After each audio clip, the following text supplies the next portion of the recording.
Yeah, I wasn't surprised at all. I think probably the big factor there was Joe going to get a job, and then secondly, was he going to pursue an opportunity? They went through certainly a life-changing experience. So, when that took place, I kind of anticipated. I assumed that Joe would contact Ken and talk to him about that. And Joe was, great about that. He called me and expressed his intentions, and then, then the second part of that equation is, what was Ken going to decide to do? And I don't think it was a gut cinch that he was going to go either way. At least that's how I felt. And I think if you asked him, he'd tell you the same thing. I just didn't see any advantage in moving quickly. I don't think if you have to, unless you have to, there's no real advantage to that. So I just wanted to kind of sift through it, and I'm really glad that I did because, my mind was in a couple different places, but I think, certainly at some point I became a little bit more focused in terms of where I thought the right avenue would be, and it's probably like a prospect trying to figure out what school they want to go to. You want to take your time and feel really good about it, and then I wanted to take some time to make sure I felt good about it before we say anything publicly.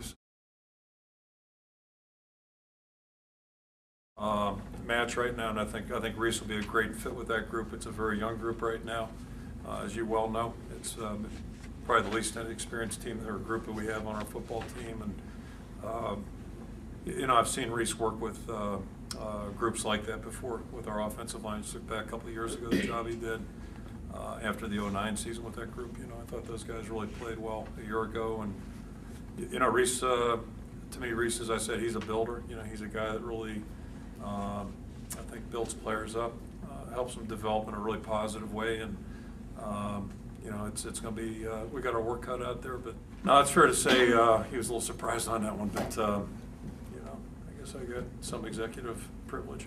I exercised it. He's still the interim coach, as far as I know, at least, and we'll let him run through the process. He's certainly interested in working here, and we'll let him go through the process. So hopefully he'll do well in the weeks ahead here, and we'll find a seat for him.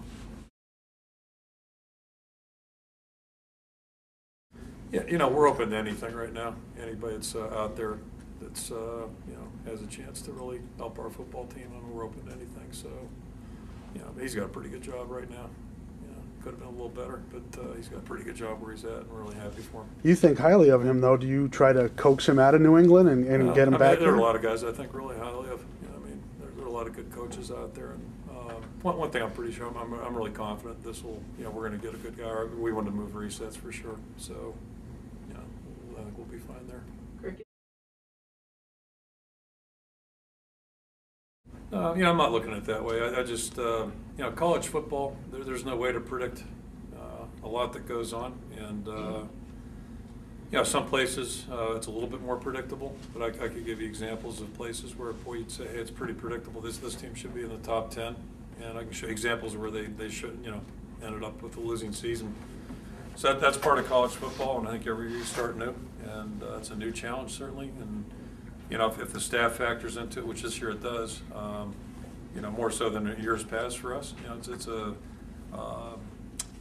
little varied degree of challenge for us. It's something different for us, certainly, but I think it can be positive too. A lot of things can be, just depends how you look at it. So.